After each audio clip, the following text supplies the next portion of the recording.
Outside the window, the endless autumn rain drizzled, creating a chilly and gloomy atmosphere that perfectly matched Courtney's mood. The work moved monotonously but briskly. The order was easy, the model was standard, and the fabric was obedient.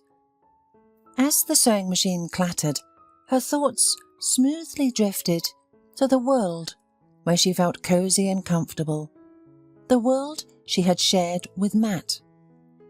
Those had been the best 10 years of her life with her beloved husband.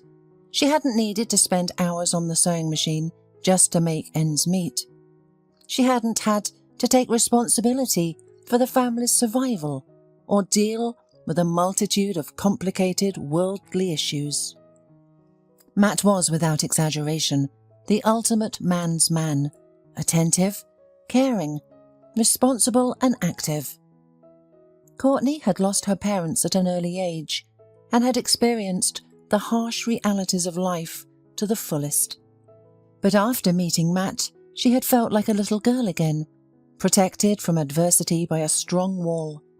And for all 10 years, that wall had never failed.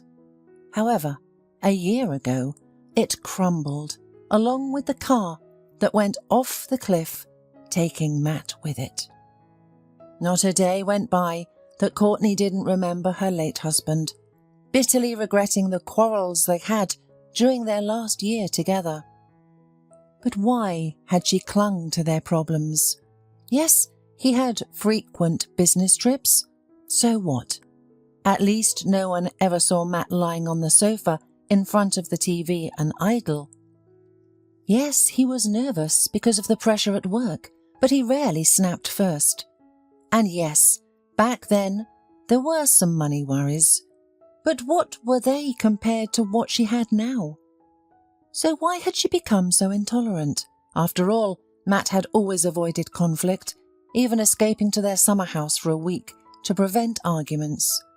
He had a really difficult job with enormous responsibility, trying to find a subcontractor to fulfill the order and maintain quality, all within the required time frame, without leading the company into losses.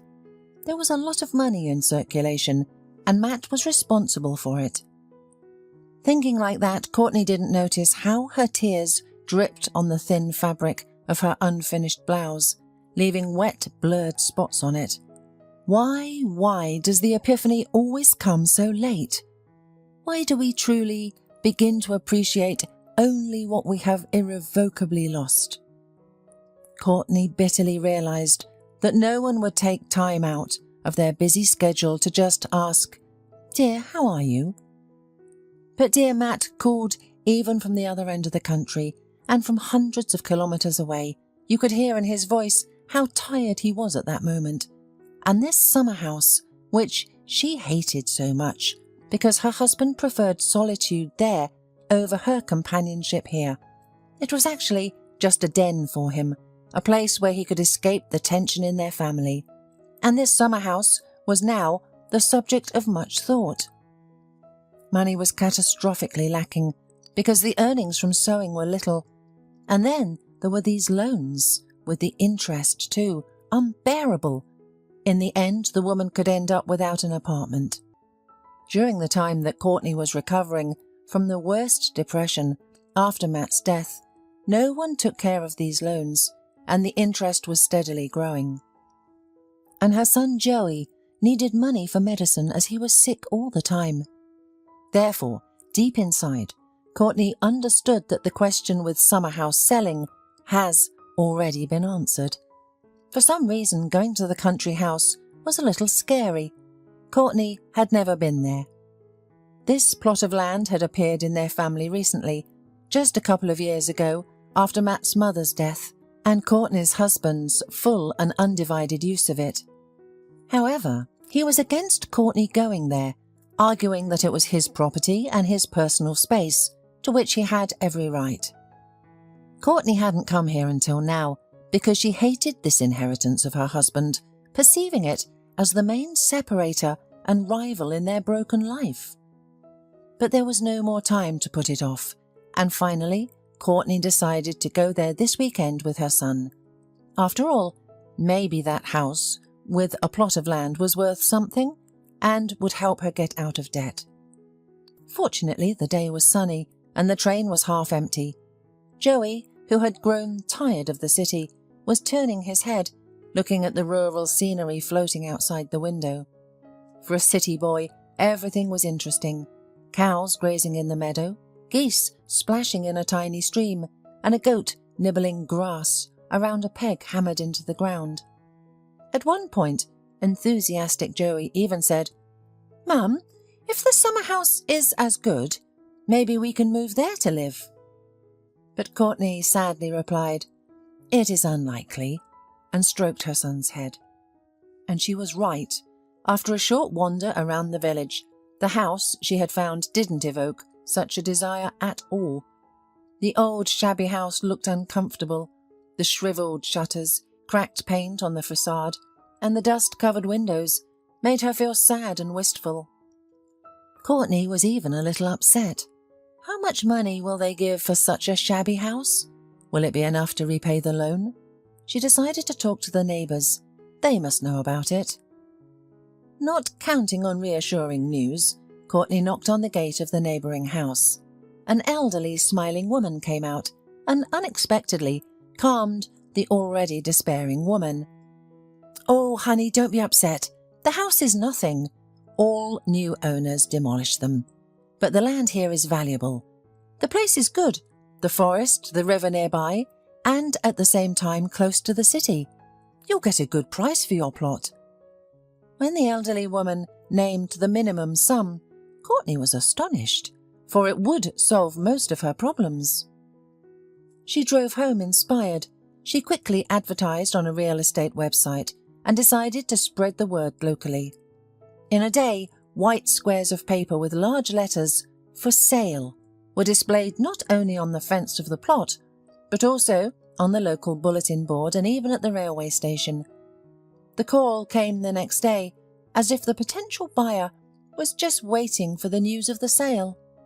Courtney could tell from the voice that the caller was a young woman, and she wanted to look at the plot urgently. Leaving Joey at home, who was raring to go to the country house, but had contracted some virus again, Courtney rushed to the train. It was not good to keep the buyer waiting. On the way, vague doubts overcame her. Somehow it seemed that she was betraying Matt's memory by selling a place so dear to his heart. Her heart whimpered and found no rest. But the circumstances dictated their own, and, holding her heart, Courtney hurried to the gate, where a potential buyer was waiting for her. It took a few minutes to open the door.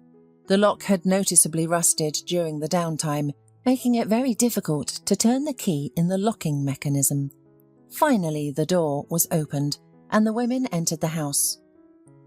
Contrary to expectations, it was cosy and comfortable inside, if you closed your eyes to the dust and cobwebs that had accumulated during the time of human absence. The buyer walked through the rooms as confidently as if she had been here before. After a brief look around the house, and without even trying to negotiate the price, she offered to close the deal as soon as possible. Courtney, pleasantly surprised, immediately agreed, and the buyer decided to walk through the garden as well. Left alone, Courtney decided to take a closer look at the house that had been so dear to her late husband. The old furniture with carved wooden curls, and the same leather sofa with a lace napkin on the back. It seemed like this house had witnessed more than one generation of the family. The faded chintz-coloured wallpaper and the porcelain knickknacks on the shelf all exuded the scent of former coziness and family warmth. Courtney started to understand why Matt felt so comfortable here. The house preserved the memories of previous generations, who understood the value of a home and were not burdened by the current frenetic pace. Suddenly, her attention was drawn to a half-opened black paper. Carefully, Courtney pulled out the bag and peered inside.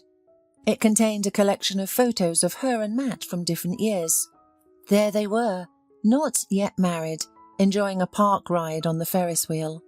Then their wedding, with Courtney signing with a trembling hand and Matt, young and in love, unable to take his eyes off her.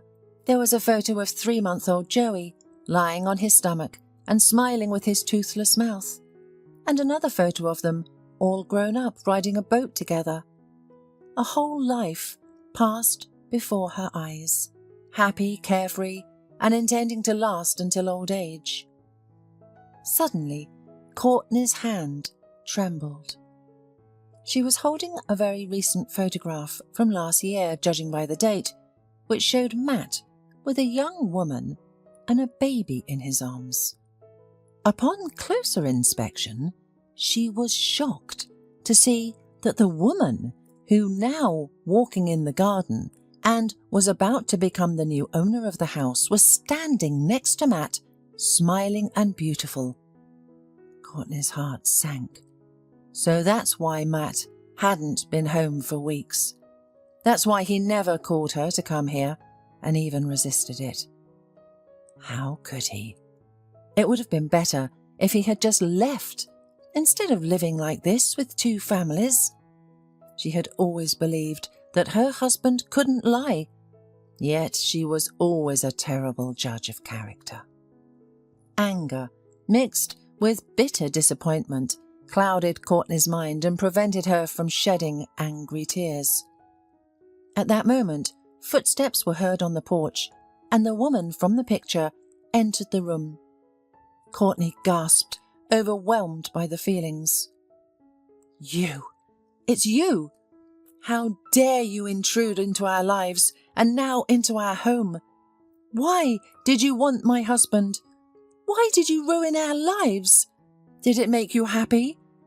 Courtney, maddened by the unexpected discovery, believed that it was because of this damn woman that all their quarrels with Matt had started. She thought it was because of her that Matt had fallen off the cliff, unable to bear the strain of living in 2 houses. "Wait," said the strange customer surprisingly calmly. "I understand your feelings, but please listen to me carefully. I will tell you the real story of the events that took place. It is somewhat different from the thoughts that arise when you look at the photo. Let's get acquainted first. My name is Maggie, and I know your name and who you are." Courtney was discouraged and silent. Maggie's calmness confounded her. A woman who had been brought out into the open would not behave like that. So, after a pause, Courtney pulled herself together and nodded to Maggie, saying, "I'm listening to you attentively. Okay, I was married to a rather wealthy man. However, this did not bring me any happiness. If I had been older and more experienced, I probably would have figured everything out and not married him at all. But I was completely naive, and he was self-confident, self-sufficient, determined, and much older than me. At the time, it seemed to me like reliability and strength. But the power turned out to be very destructive. Rapidly after the wedding, the gallant cavalier turned into a domestic despot. He considered me as much his property as his house, his car, and his firm.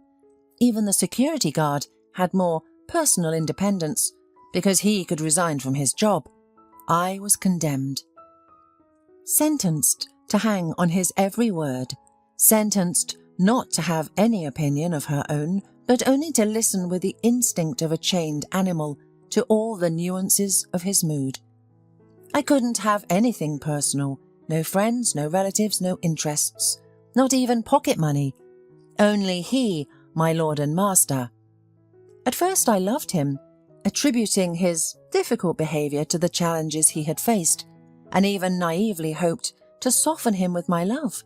But all hope abandon ye who enter here. It turned out to be a complete utopia. I still don't know exactly what in his life caused such inferiority and thirst for absolute and despotic power. At first, the hardships were only mental, and then he began to assault. That was the first time I tried to leave, but I was caught halfway and brought back. For science, I still have a scar from a cut with a broken whiskey bottle. And then I realized I was pregnant. My husband slowed down for a while. No, there was still no freedom, but I tried to keep my fists to myself. In due time, David was born, a strong, healthy boy. And then it started.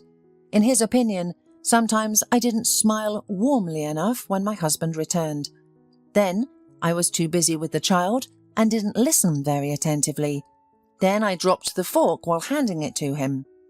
The punishment followed instantly, and it could be anything.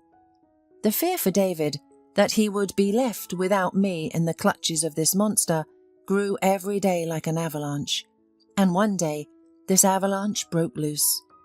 I accidentally smashed his favourite statue of an Indian dancer while cleaning. He could contemplate it for hours, and it always brought this despot to a relatively peaceful state. I couldn't imagine what would happen to me. Horrified, I grabbed the child and ran out of the house.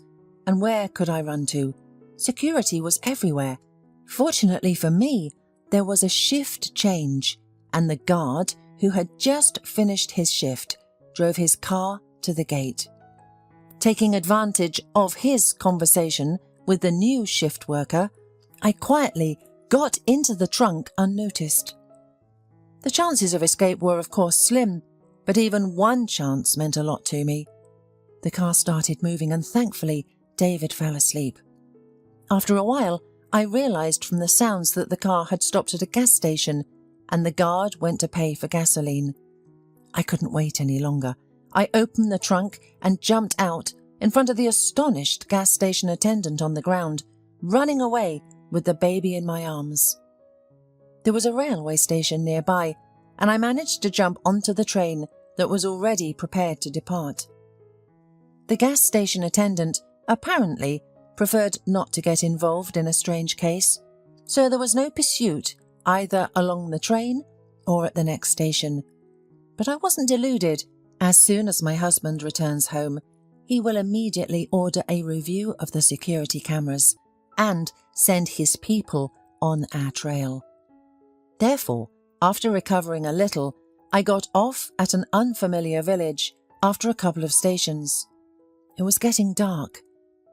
Slowly the rain began to fall. I walked along the side of the road with a whimpering David, having absolutely no idea what to do. Suddenly, a car slowed down nearby. I was startled, but the man behind the wheel was alone and politely asked if he could help me with anything. I had no other choice. I got into the car at my own risk and told my story without hiding anything. Matt brought us to this house and told us to settle down for the night. And then he asked me to live here. I swear we never had a relationship. He was loyal to one woman and loved only you. He was also deeply concerned about your family's frequent quarrels. Despite his outward masculinity, he was vulnerable. He would often show me your family photos and reminisce about the smallest details of your life. Perhaps it was easier for him to trust me as a stranger. He had a secret hobby in this house, which he was ashamed of and considered almost a weakness. Once, trying to cope with a bad mood, Matt tried to carve a wooden piece and got carried away. Interestingly, the more troubled he felt, the more beautiful the wooden figures turned out to be. His main focus was on creating natural-looking beasts. He even attempted to sell them, and they were quickly bought at good prices. That's how I quietly and secretly lived here until I learned that my husband had a massive stroke during another fit of rage, rendering him helpless like a child. I immediately arranged for him to be placed in a private clinic, and now I am the legal manager of his funds due to his complete incapacity. "So, what do you need this summer house for now?" asked Courtney, who had become subdued. "As a memory? A reminder of the misfortune, the good man, and the fact that desperate determination sometimes yields results. It is also a testament to the fact that real miracles can be performed by ordinary people." Courtney returned home in a sad and contemplative mood. How poorly she knew her own husband. Even a complete strange woman had gotten a better look at him than she had. Matt, it seemed, was almost afraid of appearing weak to his wife and not living up to his reputation as the invulnerable head of the family. He even kept in secret his creation of wooden figures of animals to avoid nagging from his wife.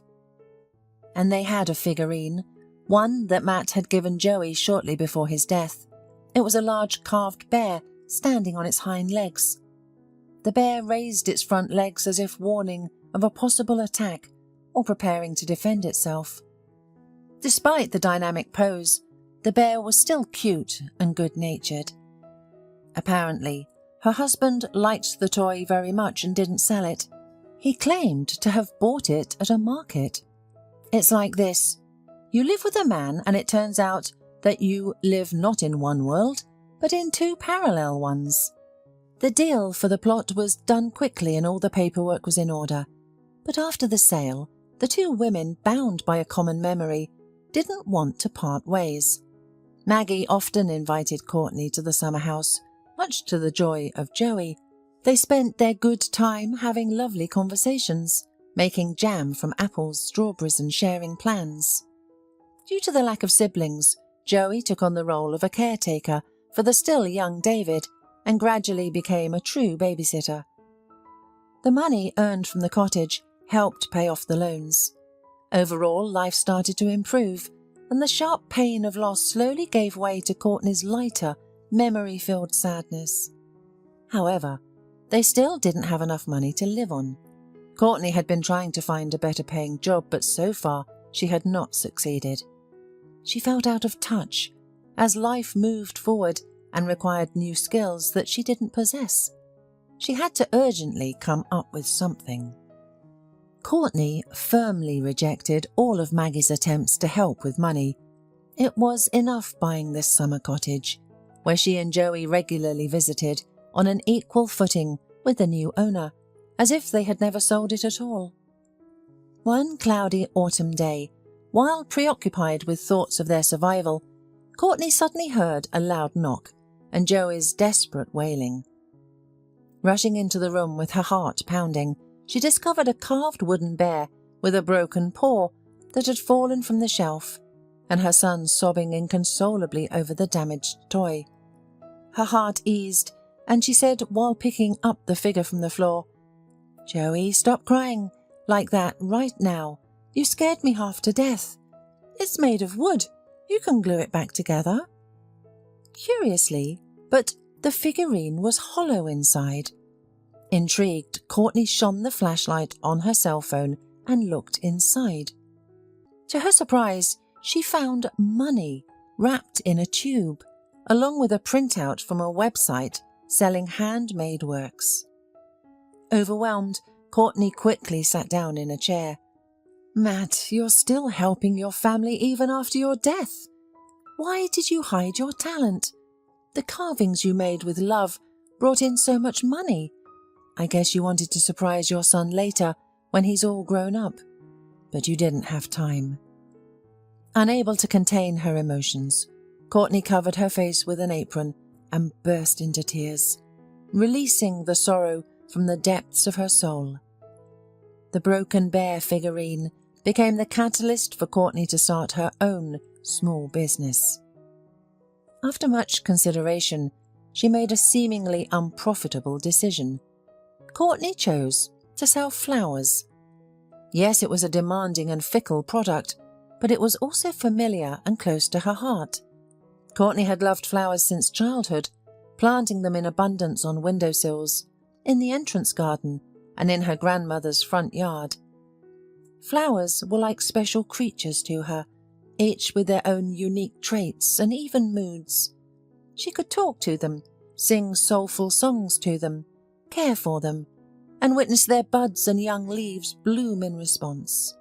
Courtney firmly believed that success could only be achieved in a business that one truly loved. Therefore, she chose to focus on flowers, both indoor and cut flowers. Soon, Courtney opened a pavilion in town. From its windows, tight rosebuds carnation blooms, sunny gerbera caps, and a variety of azaleas, orchids, violets, gardenias, and other exotic flowers from warm tropical countries looked out on people. The trade flourished. Courtney, knowing the character of each plant, willingly shared secrets and care tips with customers. She mastered the art of creating floral compositions and immersed herself in studying the peculiarities of flower sales. Her innate taste and sense of style became invaluable assets. The compositions she created were exquisite and unique, and Courtney gradually started building her own circle of loyal customers, which of course included Maggie. Immersed in floral advertising brochures, the women already planned their spring gardening at the summer house. They discussed which flowers and bushes to plant, where to create a flower bed, and where to place the curly stems of clematis and bush roses. Unbeknownst to them, February passed by in cares and troubles, and with it came Matt's birthday. The women gathered at the cemetery. The day was clear and not too frosty. Attending the church before the cemetery gave them a special mood, and the grief of their loss took on new notes of reverence for the inevitable eternity. The cemetery was deserted. "It's a symbolic triumph of life over death," Maggie said thoughtfully, tossing some peanut kernels she had found in her pocket onto the trampled snow. To reach Matt's grave, they had to walk through the deep snow that covered the graves, resembling a fluffy, untouched, snow-white carpet. The grave mound was barely visible under the snow, and from a small monument made of marble chips, the smiling, lively face of the man who had meant so much to both women looked back at them. Courtney, unable to hold back her tears, sobbed, while Maggie remained silent and composed. "We couldn't even put up a proper gravestone for Matt," Courtney sobbed through her tears. "Do you really think the deceased need gravestones from us?" Maggie suddenly raised her eyes sternly. "They need our memory, and a gravestone is just a way to console ourselves, to say, 'I did everything I could, I spared no expense.'" The women stood for a while longer. Courtney asked her husband's forgiveness, while Maggie whispered a quiet prayer. The short winter day was about to enter its evening. Embracing each other, the friends made their way to the cemetery exit. From that day on, Courtney's exhausted and tormented soul slowly calmed down. Her thoughts became clearer, and the burden of remorse became lighter. Spring arrived quickly, and one day Courtney received a call from an unknown number on her phone. "Courtney Tyler? It's the police. We would like to talk to you about your late husband." Courtney felt a sudden tension, her body growing cold as an icy lump formed in her stomach. "What's the case? My husband died a year and a half ago in an accident," she responded. The confident male voice on the other end of the line provided an address and instructed her to come tomorrow at 9 o'clock for further clarification. Throughout the night, Courtney tossed and turned, unable to find rest. What possible business could her husband Matt have had? Was he involved in something illicit? She couldn't fathom what wrong her law-abiding and morally upright husband could have done. No criminal thoughts crossed Courtney's weary mind. The next morning, the stern detective began questioning Courtney about her husband's official contacts, the problems he shared, what he discussed, and how he spoke of his superiors and co-workers. Completely bewildered, Courtney struggled to recall any relevant information, but due to the strained relationship she had with Matt, her knowledge was scarce. "Yes, it turns out that your husband did not share any official information with you. That's a pity." The policeman scratched behind his ear with displeasure. "You know, we have suspicions that Matt's death was not accidental at all." "Killed? Matt was killed? For what? This is a crystal man." Courtney whispered in shock, and a sudden surge of rage snatched the right piece from the farthest corners of the brain. I have Matt's flash drive. He forgot it that last day, right in his laptop. I do not know what is there. I was not up to it afterwards. But maybe it will be useful to you. The policeman brightened his face. Flash drive? Do you have it? Let's go, time is running out. And getting into his car, they quickly drove to Courtney's house. The policeman, having received the coveted evidence, decided to look at it right away, right at Courtney's. She went to make tea for the guest, and the man buried his head in a pile of tables and copies of documents. 10 minutes later, the obviously delighted policeman agreed to drink tea. Your flash drive is a gift of fate, he confessed, crunching the cookie. I was afraid that I got another unsolved case. I had some suspicions, but there was no concrete evidence to hold on to. Now, I'll pursue the case. He squinted unkindly, and this squint did not bode well for the culprits. Is it possible to ask anything? Courtney asked cautiously. Frankly speaking, it is impossible, the man confirmed. We will see this case through to the end, and then you will find out everything. To fill the impending silence, he asked, Is it difficult for you and your son without a breadwinner, perhaps? It's not like that anymore, Courtney replied. I managed to open a flower kiosk. If you come to my shop, I'll put together the best bouquet for your wife. The policeman suddenly frowned. A bouquet won't be necessary. I buried my wife 3 years ago. Ectopic pregnancy, bleeding. We couldn't save her. Now my Benny and Tommy are growing up without a mother. Do you have sons? Courtney asked. Not just sons, but twins, the man smiled. Well, I must be going. Thank you for the tea. If there's anything else I can do to help, Courtney stammered. Oh, I don't even know how to address you. My name is Gunther. The policeman smiled and hurried to the car. The case of Matt's death was truly brought to a close. During the trial, Courtney discovered that her husband had uncovered information indicating that some members of the company's management were embezzling money by using fraudulent documents to divert funds into their personal accounts. Unfortunately, he didn't have the opportunity to share this with impartial members of the board of directors. The SUV that abruptly cut him off while overtaking successfully achieved its goal. Matt lost control of the car and plunged off a cliff. Gunther personally invited Courtney to the hearing. It was incredibly difficult, but in Courtney's opinion it was absolutely necessary. She wanted to witness for herself whether justice would prevail for the people who had taken away her most precious things. This time, justice had prevailed, as the evidence was undeniable. However, to her surprise, Courtney did not feel much relief. Matt won't come back anyway, and she believed that these people were blind men playing with each other's lives and unrepentant. A few months later, Courtney was cleaning up the withered grass on Matt's grave. This time, she was alone. For a long time, she had been tormented by one question with no definite answer. Finally, she gathered the courage to speak to her dead husband, looking at his smiling picture on the monument. Matt, please don't take offense, but I have to tell you something. The policeman who was involved in your case and gathered evidence against all the culprits, well, he proposed to me. He's a widower too and is raising 2 boys on his own.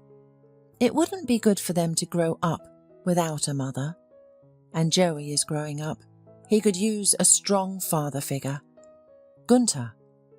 He's a good and reliable man. Matt, would you be upset if I accepted his proposal? Courtney stared intently at her husband's picture, as if he could truly answer her. But Matt's smile remained the same, forever cheerful and young. Gradually, the tension that had built up inside her began to dissipate, replaced by the calm confidence of someone who had made the right choice in life. "I'll try to be a really good wife this time," Courtney thought, as she raked the gathered grass into a bag and placed a bunch of bright crimson terry asters on the gravestone.